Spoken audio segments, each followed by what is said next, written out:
Well, it is finally officially spring, and what says spring better than newly hatched chicks? Hi, I'm Stacy from the blog The From Scratch Farmhouse, and today I'm going to be showing you how to incubate and hatch chicken eggs at home so that you don't have to rely on buying them at farm stores or hatcheries. I will also be giving my review of our favorite chicken egg incubator for those who are doing this on a hobby level and don't need something more expensive or fancier. So if you want to skip ahead to that review or to any other part of the video, I will leave the timestamps in the description. Okay, before we dive into the step-by-step process of how to incubate and hatch chicken eggs, let's talk for a minute about why you would even want to. After all, they're pretty inexpensive at farm stores and hatcheries. I would say that the number one reason we love to incubate our own chicken eggs is for the experience. Especially if you have children who are learning about life cycles or the development of a chick, this is an amazing hands-on project. But I have to say that even as an adult, I really enjoy everything about this process, especially candling them, which we'll talk about later, as well as the hatching process. My kids and I can spend hours just sitting and watching them. The second benefit of hatching your own chicken eggs is creating what's called a closed flock.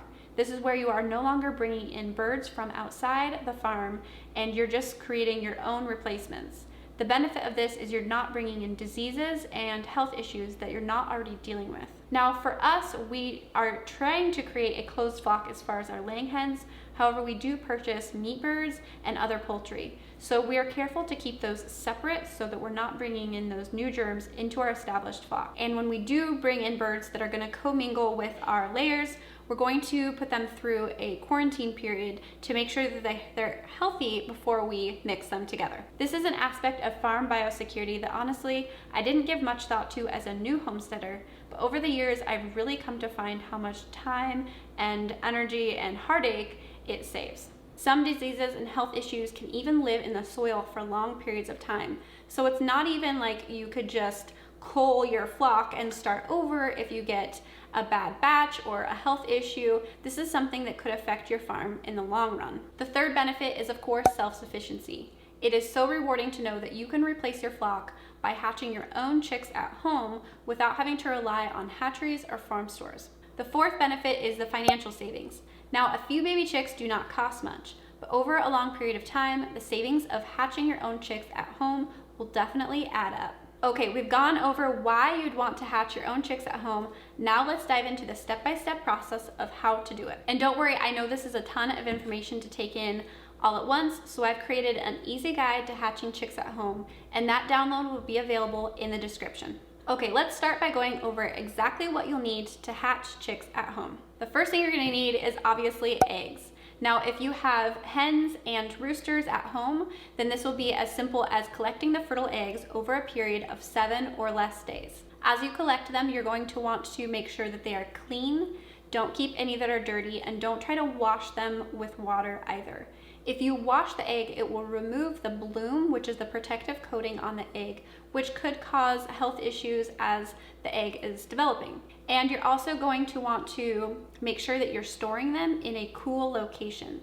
So I recommend putting them in a clean egg carton with the narrow side down and making sure that the temperature of the room that they're in is not above 70 degrees. The optimum temperature is between 55 and 60. However, I have kept them in rooms up to 70 degrees with no problems. Just do not keep them in the fridge, as this is too cold. If you don't have access to your own fertile eggs, you can purchase them. I recommend checking local Facebook groups for them, or you can purchase them from hatcheries. Also, I recommend filling your incubator to capacity. So this particular incubator holds 22 eggs. So when I'm collecting eggs to incubate, I'm going to collect more like 30 eggs so that I can go through and pick the best ones, the ones that have a normal egg shape, no funny shape or color or hairline fractures that are gonna affect the hatch rate. Also, there is inevitably gonna be some loss, so I don't recommend starting any less than 6 eggs at a time. Also, you cannot incubate store-bought eggs. They are not fertile. Okay, so you have the most important part, which is the fertile eggs. The second thing you're gonna need is an incubator. I have had 2 incubators over the period of time that we've been hatching chicks. The first one was just a cheap styrofoam model. It was basically the economy model at my local farm store, and it was inexpensive, but it was also not easy to operate and had a horrible hatch rate. In fact, I finally gave up on it. I put it in storage and just figured I must be bad at this or not know what I'm doing. So when I got the itch to try this again, I decided to upgrade to the Nurture Right 360 because I had seen others online using it with success. And I have been amazed. It has been so easy to operate and it has had amazing hatch rates. So I want to show you a few things about it and why I love it. First of all, it monitors the temperature and the humidity so that you don't need any other thing inside to monitor those. And it is very easy to adjust the humidity and the temperature. So it's got this ventilation port, it's got these holes in the bottom for adding water, and it gives you instructions on how to adjust the ventilation or the water amounts to get the correct humidity. It also tells you what day you need to do everything, so it really makes it foolproof. It also has a countdown timer, and the purpose for this, well, it's actually really handy because you can see at what point you are in the incubation process anytime you look at it, but also it automatically turns the eggs for you every day, and then when you hit day 18, it automatically stops turning the eggs so that they can hatch safely. My favorite part of this incubator is actually the fact that you can see all the way around and you can see every spot in it so that when the eggs are pipping and hatching, you get a front row seat. This is so fun for the kids to be able to climb down here and watch the whole process from start to finish. I have loved everything about the Nurture Right 360 except for two minor complaints. And the first one is the lid on the incubator does not go very easily onto the base. You kind of have to fight it a little bit to get to the exact right spot. And I think the way that I'm going to fix that is just by taking a marker and marking the top and the bottom so that I know exactly where it should line up when I set the top on. Because there's nothing more frustrating when you're trying to be quick about getting the top back on so you're not losing temperature or humidity and you can't get it just right. And there was one time when I put the top back on and thought it was right, and I couldn't figure out why the humidity and temperature weren't staying up, and then I realized that it wasn't. Oh, see, it wasn't sitting there right now. The other complaint I have with this is that it does not do big duck eggs, which large duck eggs is apparently all we have around here. So after I'd gathered a bunch of duck eggs to incubate, I realized that even though they fit in the holes of the turner would not turn the eggs. So I had to give up on that for now. I did since find that there are companies who make inserts that's compatible with the Nurture Right 360 for different sized eggs. So at some point I might upgrade so that I can give hatching duck eggs a shot again. This exact incubator is available right now on Amazon for $150, and I will leave a link for it in the description. Okay, so you have your eggs and you have your incubator. The next set of things that you're going to need are for your brooder setup. So after the chicks hatch and they're dried off, they're going to need to be moved to their brooder. And this is a warm, safe place where their food and water is available. So for this brooder, you're going to need a container, some bedding, a feeder, a water, and something to protect them over the top so that nothing can get in. Now I realize you have 21 days to put this brooder together, but don't be like me and do it at the last second when the chicks are hatching, because you want this place to be set up and warm for them and not be scrambling at the last minute to try to get it together. A brooder does not need to be at all fancy. We have used everything from a Rubbermaid tote to a kiddie pool. However, I do have a few thoughts after having made several different brooders of several different styles. First of all, you don't want anything that has flammable material on it because you are going to have to be using a heat source to keep the chicks warm, such as a heat lamp. So you don't want to be setting anything on fire. Also, a kiddie pool does not work as well as it may seem on Pinterest. I tried a kiddie pool and it did not go well. It was such a pain to make a wall around the outside that the chicks couldn't get in between or over the top of, and it was just more trouble than it was worth. Our best setups over the years have been large Rubbermaid totes, a wood box made out of scrap pieces of wood, and the current brooder we use now is made out of a large metal trough. That is amazing and works great. However, if you're just doing a few chicks, it may be more space than you need. For bedding, I prefer pine shavings. Now I have used other chick bedding, or what they sell at the farm stores that's called chick bedding, but I always come back to pine shavings as being the best option. I would just say be careful that you're not getting cedar shavings instead of pine, because cedar is not good for birds. For the first couple of days, I also put down a couple sheets of newspaper on top of the pine bedding, and this just allows me the opportunity to sprinkle some food and teach them to peck and eat without eating the bedding. You are also going to need some way to keep the chick area warm. They need to be kept between 90 and 95 degrees Fahrenheit for the first week or so, and then it's slowly decreased from there until the chicks are fully feathered out and can handle the normal outside temperatures.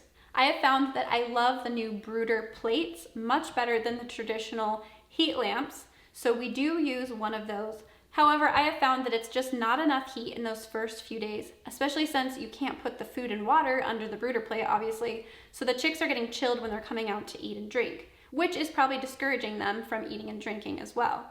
So the happy medium I have found is to get a heat lamp and set it up on one end of the brooder where their food and water is, and then use the brooder plate on the other side. Then after a few days, I can just switch to using the heat lamp at night when it gets a little colder. And then after a week or so, I can get rid of the heat lamp altogether and just leave the brooder plate for them to huddle under when they want to get warm. I will leave a link in the description of the exact brooder plate I have. I would just warn you, whatever one you get, to make sure you get the triangle top so they can't roost on the top of it or climb up there, because it is a pain to clean. You will also need a chick water and feeder. Now these are fairly inexpensive at your local farm store. However, you could rig up something at home. I would just say to be careful because chicks can drown in a very small amount of water. In fact, even in the waters that we buy from the farm store, I like to put some rocks around the base for the first few days. This allows them to peck at the water and get what they need to drink without risk of them falling in and drowning, because I've seen it and it is not pretty. With the feed, you just want to make sure that they can't climb into their feed or they will contaminate it. Other things to think about when setting up your brooder are location and predators.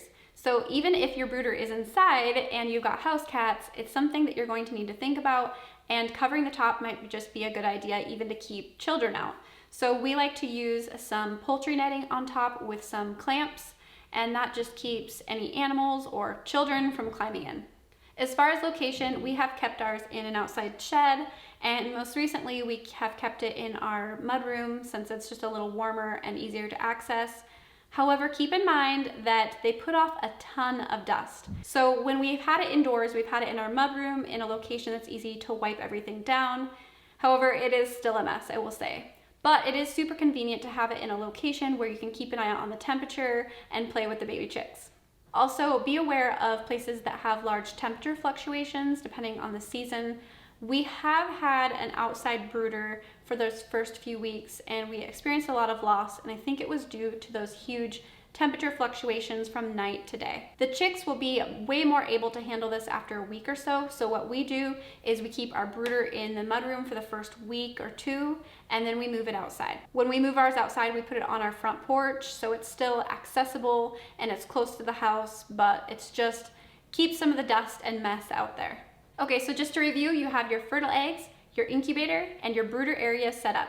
Now it's time to incubate and hatch some eggs. The first thing you're going to want to do is to set up your incubator so that you can get the temperature and the humidity stabilized before adding your eggs. The ideal temperature when hatching chicken eggs is 100.5 degrees, but you never want it to fall below 99 degrees and you don't want it to go above 102.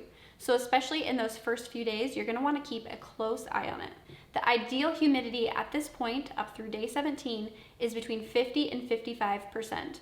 Now that's going to increase on day 18, but we'll talk about that later. Now if you don't have a gauge on your incubator, you're going to have to purchase one that you can stick inside so that you can keep an eye on those numbers. On mine, to change the humidity, there's this little window here, and it can be open and closed to change the ventilation, which in turn changes the humidity.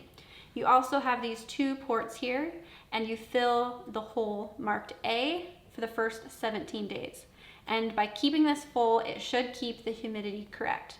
Then on day 18, which I'll show you later, you're gonna pull this plug and fill the other hole. Okay, so you have your temperature and your humidity stabilized. Now it's time to add the eggs. You're going to lift the top and place your eggs inside on their sides in the automatic turner. Then carefully and quickly close the incubator. On mine, there's also a countdown timer that if you prepared your incubator ahead of time is going to need to be adjusted back to 21 days.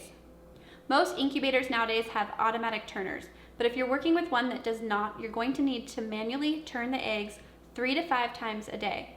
So in this case, you should mark all of your eggs with a X using a pencil, not a pen. And then when you place your eggs in the incubator, make sure that the X is facing all up or down, either way. And then 3 to 5 times a day, you're going to want to go in and carefully move the egg 180 degrees, so from one side to the other. And you're going to want to do this an odd number of times each day so that each night it's rotating which side is pointing up. Whenever you're messing with the eggs, it's also a good idea to make sure your hands are thoroughly cleaned or that you wear gloves because you don't want to introduce any skin oils or bacteria to the eggs. On day 10, the incubation process is one of my favorite parts, and that is candling the eggs. Candling is when you take a light, such as a flashlight, and you put it up against the egg so that you can take a peek inside. Now you can technically do this at any point up until day 18. However, I think day 10 is a really good day to do it because it's far enough along to see whether the egg is fertile and developing, but not so far that you're going to cause any problems with the hatch. The practical purpose of candling the eggs is to check for any eggs that are not developing so that you can remove them. If you're doing this with kids, I highly suggest learning about the development of a chick ahead of time so that they have an idea of what they're looking at. And actually, if you're doing this as an adult for the first time, it's a good idea to learn what you're looking at ahead of time as well. So my incubator actually has a light on the top for the purpose of candling. So you just take the egg and place it on this light with the lights off in the room, obviously, and then you'll be able to see inside the egg really well. Darker eggs are definitely harder to see in, but you should see enough to be able to see if the egg is viable or not. Okay, so with the lights off, you take the egg and place it against your light source until it glows in the inside. Here's what you're looking for. If the inside of the egg is clear and you don't see any visible structures or dark areas, the egg was likely infertile or died really early along. If you see this, go ahead and remove the egg from the incubator. Now, I know how hard it can be to remove those non-developing eggs, but I promise it's for a purpose. Those eggs can spoil in the warmth of the incubator, and I've heard stories that they can actually explode all over your developing chicks and eggs. So you don't want that, but mostly I just know that they stink really bad. So go ahead and remove them at this point. If you see a red ring in the egg, there was an embryo at one point, but it has since died. You should also remove these eggs. If you see blood vessels in the egg, there is a live embryo. You may also be able to see the large black eye, and if you're lucky, movement. Now you could do this process of candling the eggs more than once up until day 18. However, I recommend just doing it once or maybe twice because taking the eggs out of the incubator too often or messing with them too much is going to affect your hatch rate. Day 18 is the start of what is called lockdown, and this is because past this point you do not want to remove the lid of your incubator. On day 18, you're also going to increase the ventilation. So on mine, this just means opening this little window all of the way. And you're also going to increase the humidity. So on mine, that means removing this letter B plug and filling this other hole with water. Then you're going to watch the humidity and temperature to make sure that they are correct, and the humidity should go up to 70%. Also, on day 18, if you're manually turning your eggs, you need to stop turning them at this point, and if you have an automatic turner, it needs to be turned off. Mine automatically shuts off the turner on day 18. Now, the reason we do this lockdown period and we don't any longer remove the top on the incubator until they're fully hatched is because it can cause a quick drop in humidity. So remember, we've already brought it up to 70%. So if we're quickly dropping the humidity down to a low level, it can cause the chicks to basically be shrink wrapped into their egg. And I've seen it and it's not pleasant. And when I saw it, it wasn't even from removing the top in the incubator, it was from that styrofoam incubator that didn't hold the humidity very well. And so the humidity dropped and I didn't catch it in time. And let's just say you don't even want to go there. So make sure to stick to the rules of lockdown. Do not remove the lid until all of the chicks have hatched. So around day 21, your chicks should start to hatch. The first thing you'll see is a little hole called a pipping hole. And from there, the chicks should hatch within 24 hours. I've seen them hatch in an hour's time from pip to hatch, and I've seen them take much longer, up closer to that 24-hour mark. Just whatever you do, resist the urge to open the incubator and try to help them out. First of all, you're going to be dropping the humidity and causing problems for the other chicks. But also, if you try to remove the chick from the egg, there may be blood vessels that are still connecting it to its shell. And by pulling it apart, you're just going to rip those blood vessels and cause fatal bleeding. So once your chicks start hatching, you're going to want to make sure that your heat lamp is turned on in your brooder and you're getting that all ready for them, because as soon as they're dried off and all of them have hatched, they need to be transferred to their brooder. Now, don't worry if you have some chicks that hatch right at 21 days and then maybe you have a few more that don't hatch until day 23. The new chicks can live off of their yolk for nutrition and hydration, so they are perfectly fine at this point to stay in the incubator for up to 72 hours. I usually pull mine at about 2 days. Usually by that point, all of my eggs are hatched. But if you have a few eggs you're unsure of, quickly grab the ones that have been in there for too long. Don't take them all, but just the ones that have been in there too long, and put them in the brooder. Leave some chicks in the incubator if at all possible, if you still have eggs that you're wondering about, because those chicks will actually help encourage the ones that haven't hatched yet to hatch. By day 24, there's probably no more viable eggs. However, you could candle them very quickly to make sure before you give up on them completely. At this point, all of your chicks should be happily enjoying their brooder, which should be currently between 90 and 95 degrees Fahrenheit. Now, you can tell if they're happy with their temperature by if they're crowding together or trying to avoid the heat source. Obviously, if they're avoiding the heat source, they're too hot, and if they're crowding together, they're too cold. Another thing that I like to do at this point when I first introduce the chicks to the brooder is to dip their beak carefully and quickly into the water so that they get the idea of where the water is. Now, normally they would have mama hen there to teach them, but since they don't, this seems to be a very effective method. All right, I think I have gone over everything about how to incubate and hatch chicken eggs, but if you have any additional questions, go ahead and put them in the comments and I will try to answer them as quickly as possible. Also, if you have any other tricks or ideas or tips that you think others should know about hatching eggs, go ahead and put those in the comments as well. If you enjoyed this video, please give it a thumbs up and make sure to subscribe so that you don't miss my future content. I make videos each week on homesteading, homeschooling, food from scratch, and creating a handmade home.